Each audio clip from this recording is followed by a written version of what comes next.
Merci pour de me donner l'opportunité de présenter, d'essayer de tenter de répondre à cette question. Donc, quels sont les impacts potentiels des parcs éoliens offshore sur les salmonidés?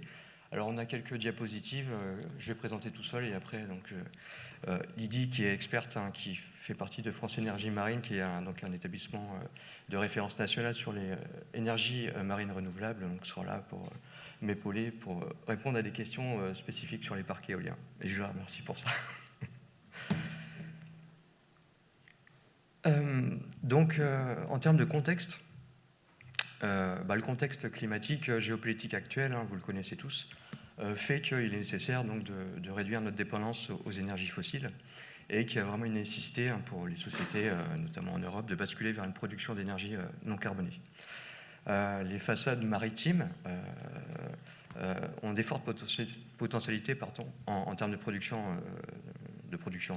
en éolien versus le terrestre, pour des raisons simples, c'est que les vents sont plus forts, sont plus réguliers, et que les éoliennes qui peuvent y être installées sont plus grandes et plus puissantes. Faut savoir que l'éolien offshore en Europe a réellement débuté que dans les années 2000, début des années 2000, et que l'état des lieux à ce jour, donc en tout cas c'est des statistiques qui datent de 2020, il y a 5402 éoliennes offshore qui sont connectées au réseau électrique en Europe, pour une production actuelle de 25 gigawatts.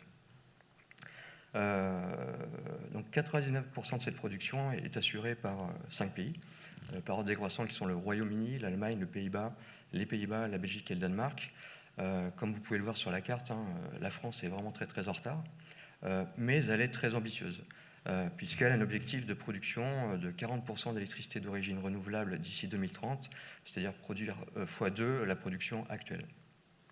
Et cette ambition, elle va passer par l'éolien en mer, puisque les objectifs affichés de l'ex-gouvernement Castex sont de 2,4 gigawatts en 2023 et de 5 à 6,2 gigawatts en 2028.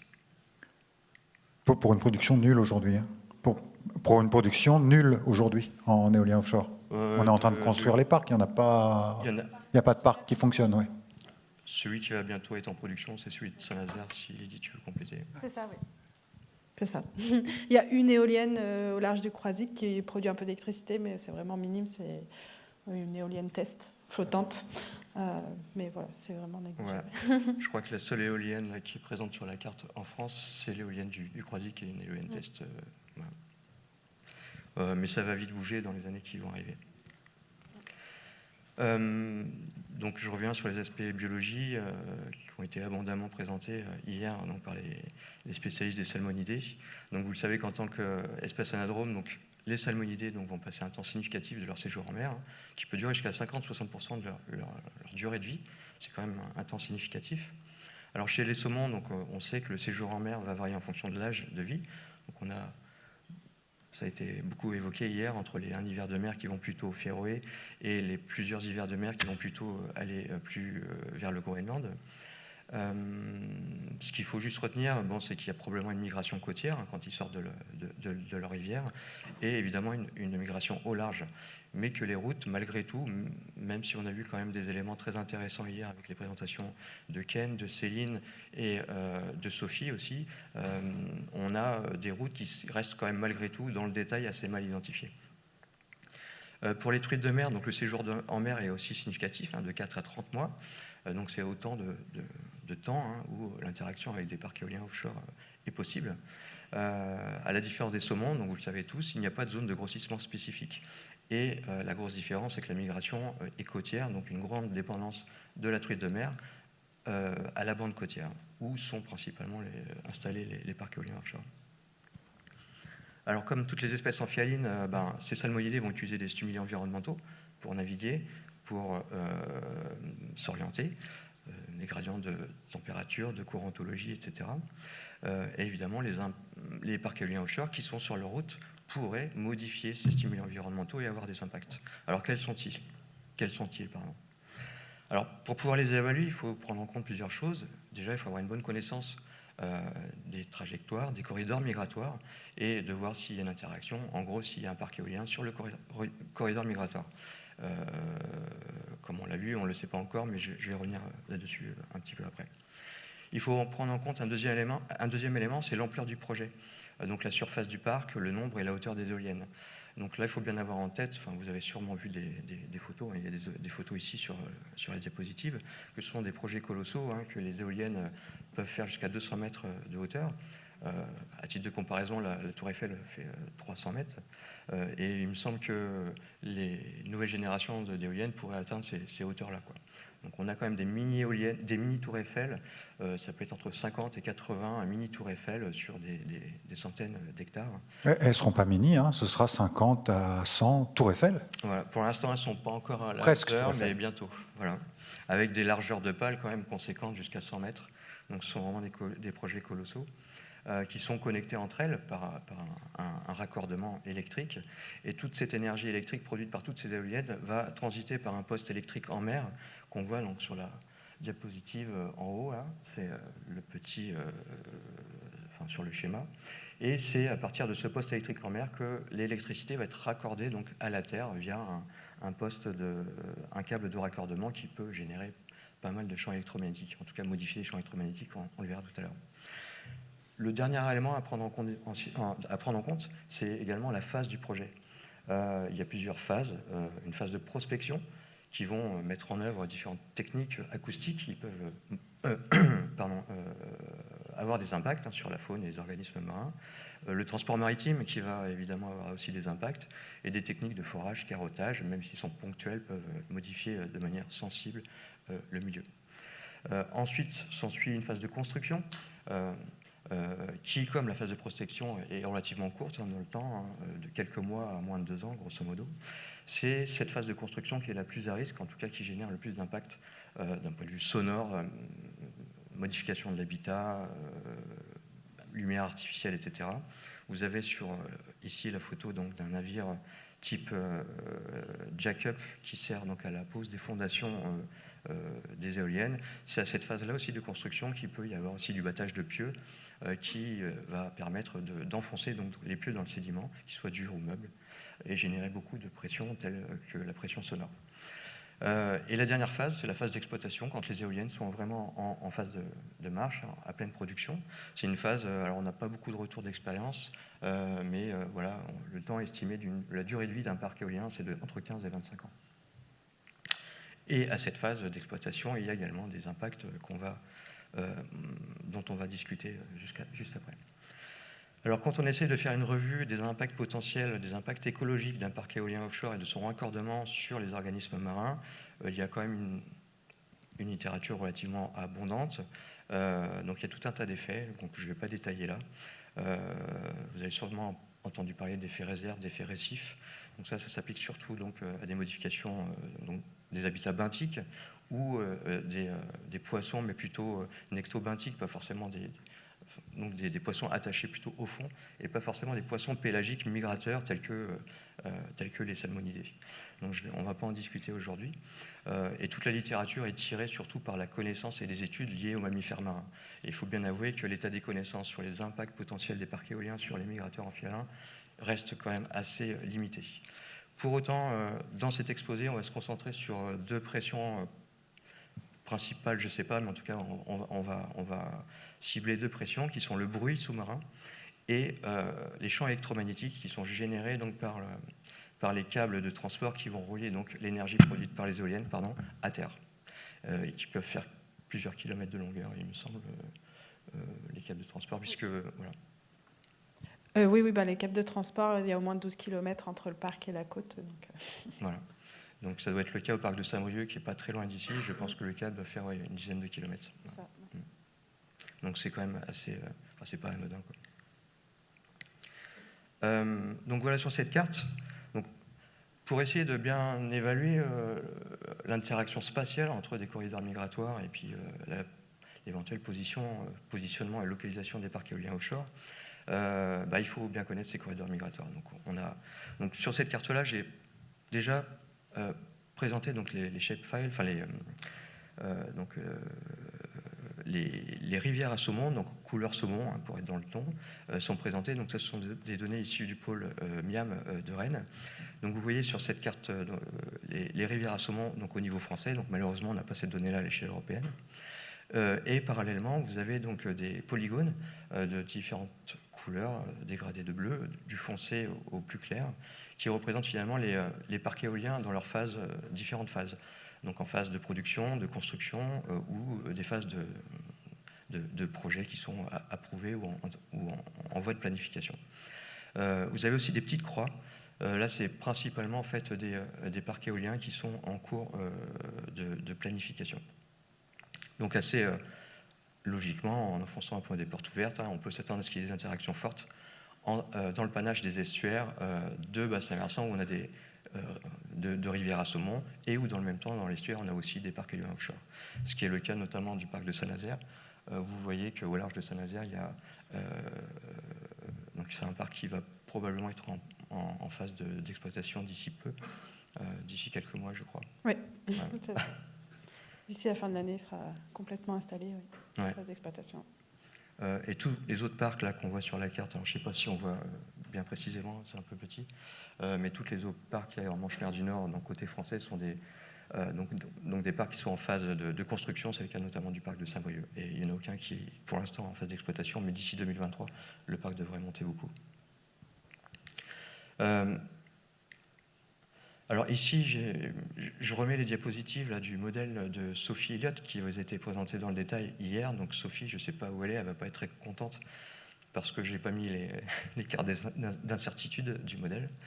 Donc j'en suis désolé, mais c'était juste pour montrer que voilà, on s'aperçoit qu'au large des panaches des rivières à saumon, le modèle nous dit qu'on a une probabilité de présence et d'occurrence de l'espèce qui est plus importante. Donc ce sont les couleurs orange et jaune, donc confirme vraiment ce qu'on attend, on va dire. Pour autant, le modèle de Sophie ne permet pas de retracer des corridors migratoires. Il n'est pas prévu pour ça.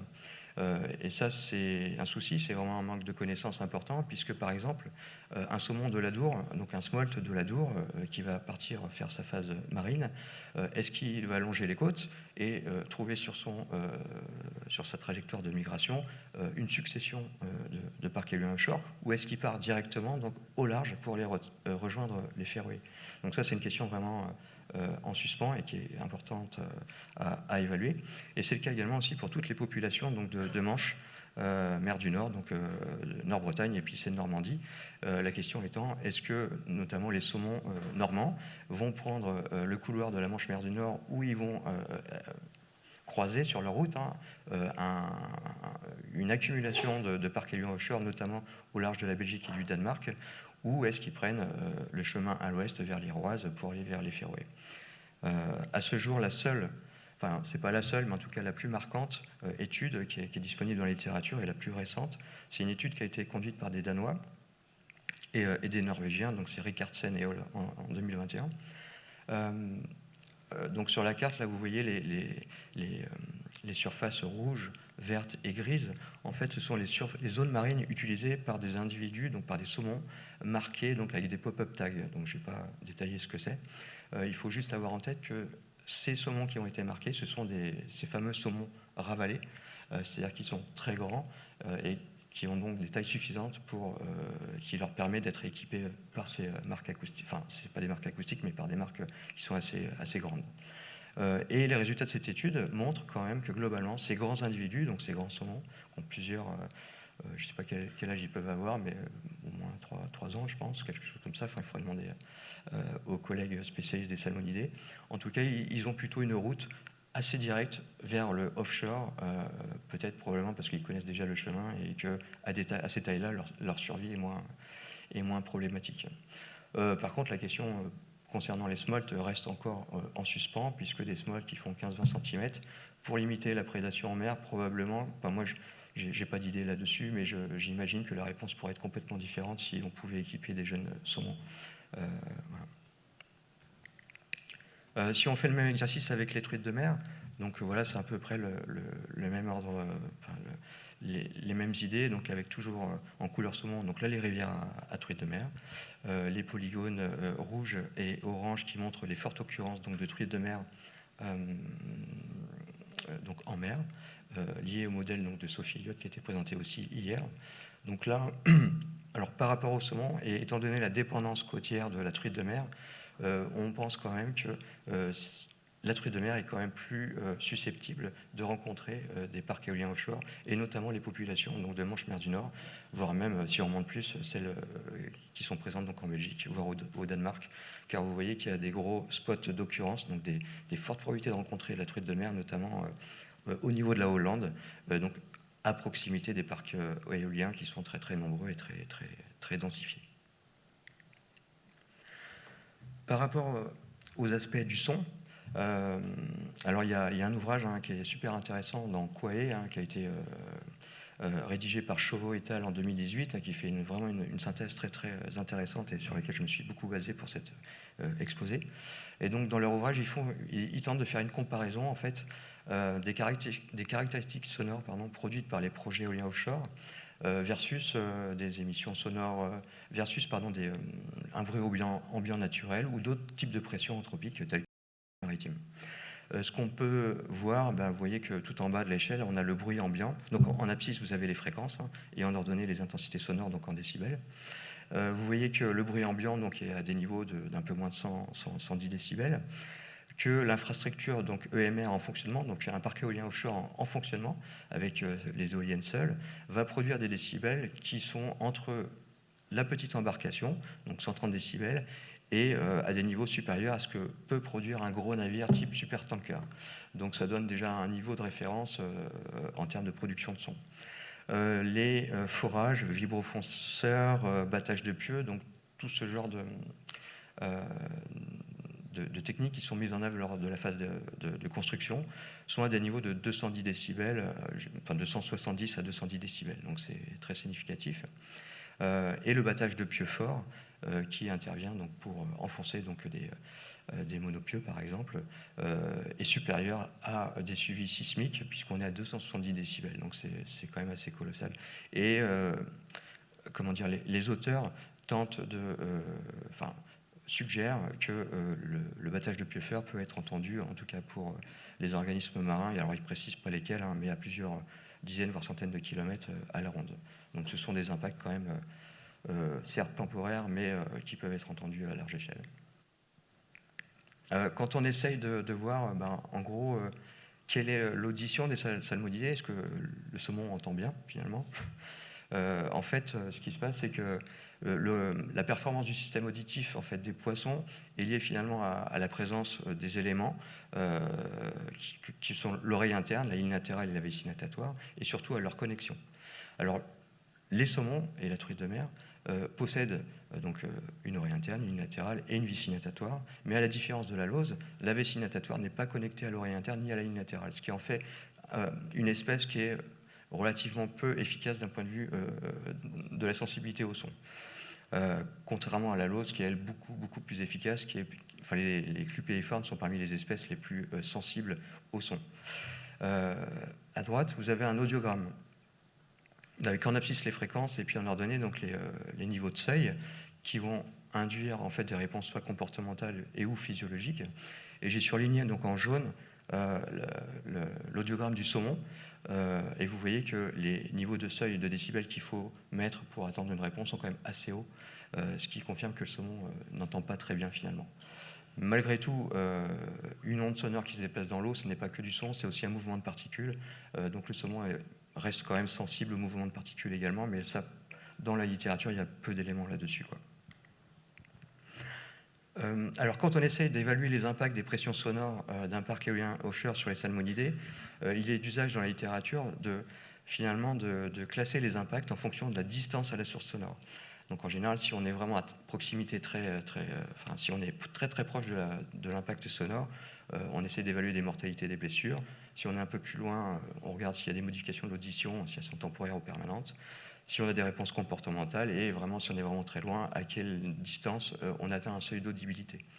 J'aurais bien voulu présenter en fait un nombre d'études pour ces différentes catégories, mais force est de constater que l'état des connaissances ne le permet pas. On a juste tiré en fait des éléments un peu saillants de la littérature pour permettre d'orienter finalement un premier bilan de l'impact du son sur les salmonidés. Ce qu'on peut dire, c'est que les saumons sont capables de détecter un parc éolien offshore donc en phase d'exploitation à des distances entre 400 mètres, voire 1 kilomètre en fonction donc, des hauteurs. et que le battage de pieux, donc, qui intervient pendant la phase de construction, peut être entendu, en tout cas, il y a une sensibilité à cela, à cette pression, à plusieurs kilomètres. Il y a pas mal d'auteurs qui montrent qu'il y a un évitement des zones à forte intensité sonore, des smolts notamment, et ou d'augmentation du stress, notamment par des dosages de cortisol. De manière contradictoire, il y a dans la littérature également, notamment par des études qui utilisent soit des méthodes expérimentales ou la modélisation, qu'il n'y a pas ou peu de réponse comportementale physiologique des salmoïdés soumis à des bruits simulant des battages de pieux. Donc je n'ai pas eu le temps d'aller plus en profondeur pour voir pourquoi ces réponses étaient un peu contradictoires avec ce que j'ai dit un petit peu avant. En tous les cas, le consensus est qu'il n'y a aucune évidence de perte d'audition, qu'elle soit temporaire ou permanente, et ou de mortalité et blessure pour des individus qui sont distants dans un rayon de 400 mètres d'un parc éolien offshore. J'en ai bientôt fini. C'est juste une seule diapo sur les champs électromagnétiques terrestres. J'irai très rapidement, mais bon, vous n'êtes pas sans savoir que les salmonidés, comme beaucoup d'espèces amphibines, c'est le cas aussi de l'anguille, utilisent les champs magnétiques terrestres pour s'orienter pendant leur migration océanique. Il y a pas mal de littérature sur les juvéniles de truites notamment, qui montrent qu'elles sont sensibles aux champs magnétiques terrestres, mais également à leur perturbation, donc à la modification des champs électriques, enfin aux champs artificiels. Pour l'instant, quant à essayer d'évaluer les impacts, le niveau de connaissance ne le permet pas.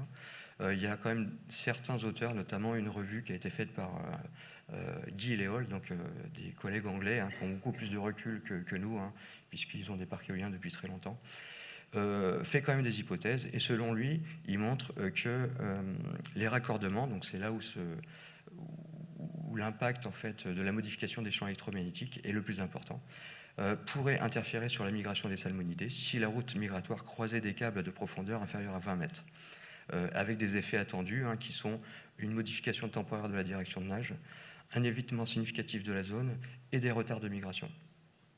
Donc ça paraît finalement assez anecdotique comme ça, mais comme j'ai dit tout à l'heure, si ces impacts se cumulaient sur l'ensemble du corridor migratoire, ça pourrait devenir à long terme un problème.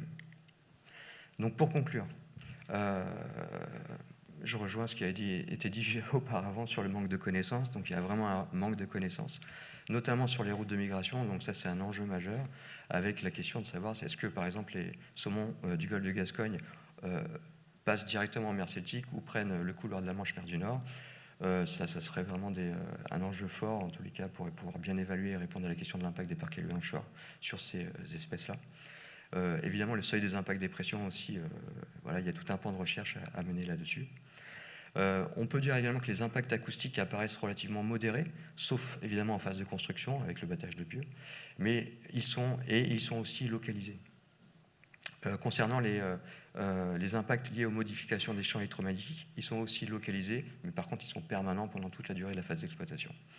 Un résultat, je pense, important à mettre en avant, c'est que compte tenu de sa dépendance au milieu côtier, la truite de mer semble plus exposée aux pressions que le saumon, modulo notre connaissance des corridors migratoires des saumons, notamment des populations du nord de la France.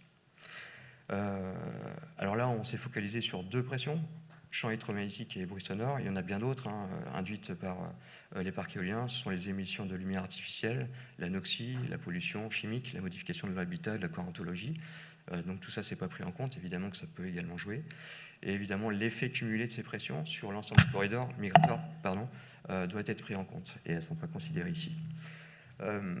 Donc pour conclure, et c'est le dernier mot, c'est que les salmonidés et les amphibiens en général sont quand même déjà fragilisés.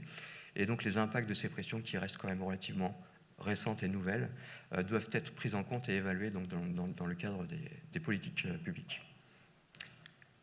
Voilà, merci de votre attention. Merci beaucoup.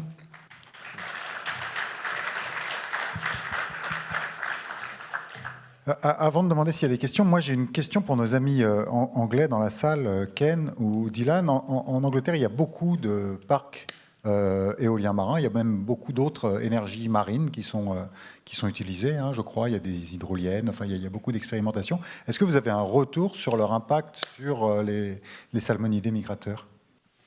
Sur les salmonidés d'ailleurs.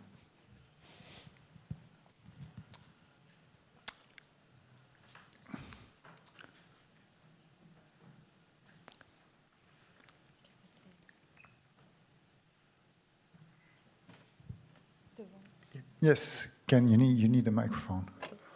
Il faut prendre un micro. Hein. I'll give you mine.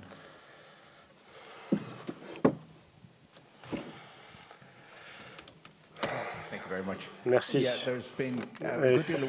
Effectivement, il y a beaucoup de travail qui a été réalisé, une grande étude en ce qui concerne les routes de migration dans le contexte de la MORFR. Et Marine Scotland donc, a fait du travail préliminaire concernant les champs électromagnétiques. Donc c'est une étude vraiment débutante. Maintenant, on regarde une série d'effets qui ont été mentionnés dans grand détail et nous espérons avoir beaucoup plus de résultats à vous apporter très bientôt. Pour l'instant, nous continuons à travailler là-dessus. Les résultats arrivent, la connaissance progresse. Est-ce qu'il y a des questions maintenant? Oui, on va vous apporter un micro. Oui, Céline Artero du GWCT. Moi, j'ai une question. Vous dites qu'on ne connaît pas encore vraiment les impacts de construction du parc sur les salmonidés. J'imagine que c'est pareil pour d'autres espèces de poissons. Et du coup, je m'interroge sur le fait que les parcs se développent avant même qu'on connaisse leurs impacts.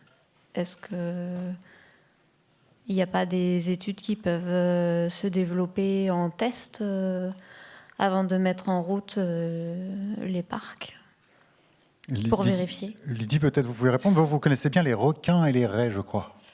Oui. Alors, en effet, on ne connaît pas très bien les effets des parcs éoliens en mer, notamment sur les peuplements de poissons. Donc, c'est un peu mathématique de recherche à France Énergie Marine. Est-ce qu'il faudrait, ce serait bien d'avoir des données avant de construire les parcs? En tant que chercheur, oui, ce serait intéressant, mais ce n'est pas notre ressort. En fait, c'est des décisions de politique publique et de besoins énergétiques. Donc là, c'est un autre débat, je pense. En termes de mise en place de suivi, il faut savoir que les parcs, avant d'être mis en construction, ils doivent faire des états initiaux, faire des études d'impact, mettre en place des moyens de suivi pendant toute la durée de vie du parc. Est-ce que ces suivis sont efficaces pour vraiment détecter les effets des parcs éoliens en mer? C'est un peu ce qu'on est en train d'essayer d'évaluer. Et nous, il y a 2 projets en cours en ce moment pour évaluer la pertinence de certaines stratégies de suivi, justement, qui seraient capables de détecter et d'identifier les effets des parcs éoliens en mer. Et là, ces projets sont basés principalement sur la télémétrie acoustique. Pardon, sur la télémétrie acoustique. Télémétrie acoustique, oui. Oui. Alors, vous en avez sûrement entendu parler. J'ai vu qu'il y avait une présentation de marques acoustiques qui ont été placées sur des smolts en rivière ou en estuaire. C'est précisément votre interlocutrice. Voilà. Donc, oui, désolée, c'est pas d'ailleurs. Donc là, il y a 2 gros projets auxquels France Énergie Marine fait partie. Donc, il y a un projet Interreg Manche, justement Fiche Intel, où on est en train d'essayer de mettre en place un réseau de télémétrie acoustique régional en Manche, qui inclut 2 parcs éoliens en mer, donc côté français, donc le parc de Saint-Brieuc et le parc de Courseulles, plus des habitats externes, sur 7 sites pilotes, on pourra en reparler. Et on va marquer là on marque des barres, des lieux jaunes, langoustes et thon rouge. Et à la base de ce projet, on a un deuxième projet qui s'est monté, donc là, mené par France Énergie Marine, qui s'appelle Fish Off. Et là, on va vraiment focaliser le développement de réseaux de télémétrie acoustique au sein de tous les parcs, enfin pas tous les parcs, mais beaucoup de parcs en France, pour pouvoir regarder l'utilisation de l'habitat déjà au sein de ces parcs, et aussi montrer la pertinence de ce type de suivi dans le cas du développement de parcs éoliens en mer, et pouvoir potentiellement le mettre en amont de la construction des parcs aussi, parce qu'il faudrait savoir qu'est-ce qui se passe avant que les parcs soient mis en place. Et là, du coup, on suit des raies et des requins, parce que ce sont des espèces électrosensibles et dont on a, pareil que pour beaucoup d'espèces de poissons, mais pas vraiment beaucoup d'informations sur leur écologie générale, l'utilisation de l'habitat, etc. Voilà. Oui, Anthony, allez-y. Je veux juste compléter pour les aspects suivis. Moi, je travaille aussi pour la DCCMM, et dans ce cadre-là, je dois évaluer le bon état écologique. Donc, juste pour nos amis interlocuteurs, c'est la directive cadre stratégique pour le milieu marin. Milieu marin, MSFD en anglais. Formidable. Et donc, on doit mettre en place la surveillance pour ce qui me concerne les poissons pélagiques côtiers. Donc, on fait des sondages acoustiques avec des sonars multifaisceaux et large bande. Et donc là, on a une velléité, enfin c'est plus qu'une velléité, c'est qu'on va le faire donc avec l'aide de France Énergie Marine, avec des collègues du Muséum et de l'IRD, on va faire des radiales en fait dans le parc de Saint-Brieuc. Donc ça arrive un petit peu tardivement parce que la phase de construction a un petit peu démarré. On aurait bien voulu être présent avant, mais voilà, ça se fait comme ça. Mais on a pour objectif d'essayer de suivre, en tout cas pour les poissons pélagiques, voilà, des évolutions, en tout cas du nombre de bancs ou de proxy d'abondance en fait des espèces. Avec la limite que l'acoustique c'est très bien, on peut faire beaucoup de distances. C'est une résolution spatiale très intéressante, mais c'est pas toujours évident d'avoir une résolution spécifique, enfin au niveau taxonomique. Donc là, on aura des composantes de poissons pélagiques qu'on ne pourra pas forcément distinguer, mais globalement, on pourrait voir des évolutions ou pas de biomasse au cours du temps, en espérant que ça soit un suivi qui soit conduit sur le long terme, quoi. Voilà, affaire à suivre donc. Hein. Bah, merci beaucoup. Je vous remercie. Il y avait une question. Il y avait une autre question que je n'ai pas vue. Je ne vois rien en fait, moi. Là, oui, pardon. Moi, je rejoins un peu. C'est juste un commentaire et une question. Juste ce qu'a dit Céline. Donc, il y avait une étude d'impact à faire sur les éoliennes offshore. Malheureusement, on n'a pas de données, donc un peu difficile de faire une étude d'impact. Et sinon, ma question, c'était est-ce qu'on peut donner, par exemple, une sorte de bonne conduite pour l'installation de ce genre de choses en disant, voilà, on ne sait pas trop ce qui se passe finalement sur les routes migratoires des salmonidés. Par contre, on sait que au moment du forage en fait, ou des pieux, la mise en place des pieux, potentiellement ils vont l'entendre. Donc est-ce qu'on ne pourrait pas dire, voilà, on va mettre en place ces pieux-là en dehors des périodes de migration, et du coup, ça va être malheureusement, c'est la course à l'implantation de telles éoliennes, mais on va peut-être potentiellement préserver, dans le cas où on n'a aucune information sur les conséquences possibles, de dire par mesure de précaution, on va essayer d'éviter les périodes de migration. Alors, il y a beaucoup de travail qui est fait avec le bruit et des adaptations de méthodes de travaux. Ce n'est pas exactement mon domaine, mais pour les mammifères marins, en fait, la majorité des études de l'impact du bruit dans le cadre du développement éolien se focalise sur les impacts sur les mammifères marins. D'ailleurs, c'est un sujet qu'on est en train de discuter, d'étendre les études sur d'autres compartiments de l'écosystème. Et oui, en tout cas, pour les mammifères marins, il y a des choses qui ont été mises en place justement pour limiter l'impact sur ce groupe-là. Et je pense que si la recherche démontre la pertinence d'éviter certaines périodes, parce que c'est les moments de migration des saumons, il y a beaucoup de choses à faire. Je pense que ce n'est pas impossible, mais il y a un gros travail de recherche et à monter derrière pour arriver et pouvoir faire intégrer ça dans la réglementation de construction. Mais là, ce n'est pas mon domaine exact d'expertise sur comment ces études d'impact sont menées et les réglementations qui sont associées. Et juste en complément, je sais qu'il existe des méthodes pour limiter justement le son, notamment des bulles. Oui, les rideaux de bulles. Des rideaux de bulles. Alors, je ne connais pas l'efficacité. Hein. Et différentes méthodes de forage. Donc, par exemple, à Saint-Brieuc, suite à beaucoup de discussions et tout ce que génère la construction de ce parc éolien, ils ont choisi des méthodes de forage qui font moins de bruit. Alors, je ne sais pas dans quelle mesure que celle initialement prévue. Il y a beaucoup de choses qui ont été mises en place pour essayer de répondre aux inquiétudes liées au bruit, en tout cas. Je n'entends pas du tout. On n'entend pas. Ah oui, il faut un micro parce que sinon ça ne marche pas. C'était un peu ironique. C'était parce que je disais c'est bien parce que les bulles, on s'en sert pour dévier les salmonidés de leur trajectoire. Donc ils n'en mettront pas les éoliennes. On est doublement impactés du coup. Après, et aussi juste un commentaire parce que je sais que toi c'est pas ton domaine, mais les moments et les périodes migratoires de salmonidés sont hyper connus maintenant. Donc je pense que avec les constructeurs et le développement de ce genre de parc, je pense qu'il y a moyen de parler avec les scientifiques, parce que là, les périodes, on les connaît. Et donc, il y a certains pics migratoires. S'il y a un impact potentiel, effectivement, je pense qu'on peut éviter cette période. Je ne sais pas, Anthony, ce que tu en penses, mais... Oui, je suis d'accord. En rivière, en estuaire. Après, en mer, je ne suis pas... Enfin, pour le saumon... Ouais. Pour la truite de mer, je pense que c'est toute l'année en fait, que le risque d'exposition est là. Les saumons, effectivement, il y a peut-être moyen de trouver des fenêtres.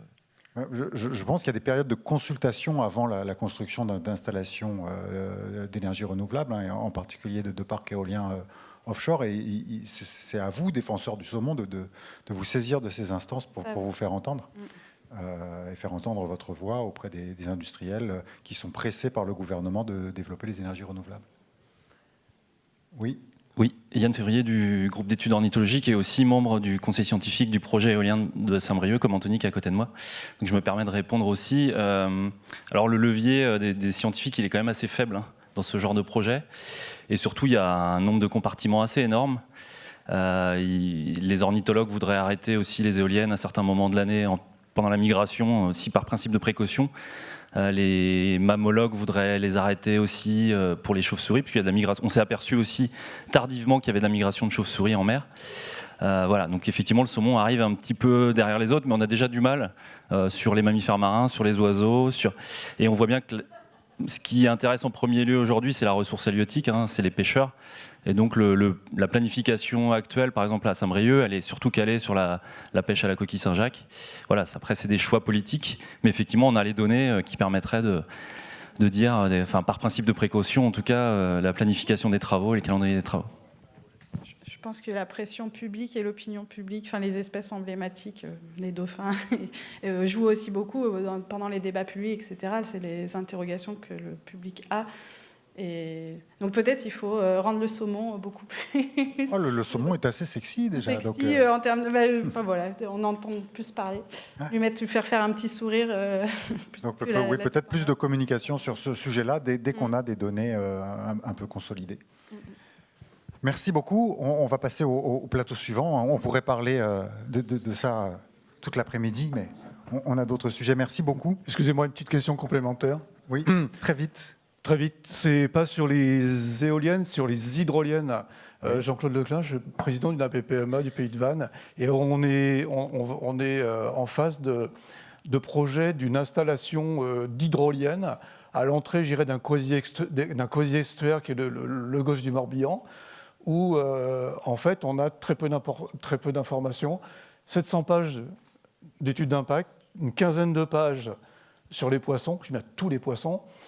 Sur le saumon, c'est un espace, on va dire un estuaire, si on prend les deux petits cours d'eau que sont le Log, le Sal et d'autres petits cours d'eau en devenir,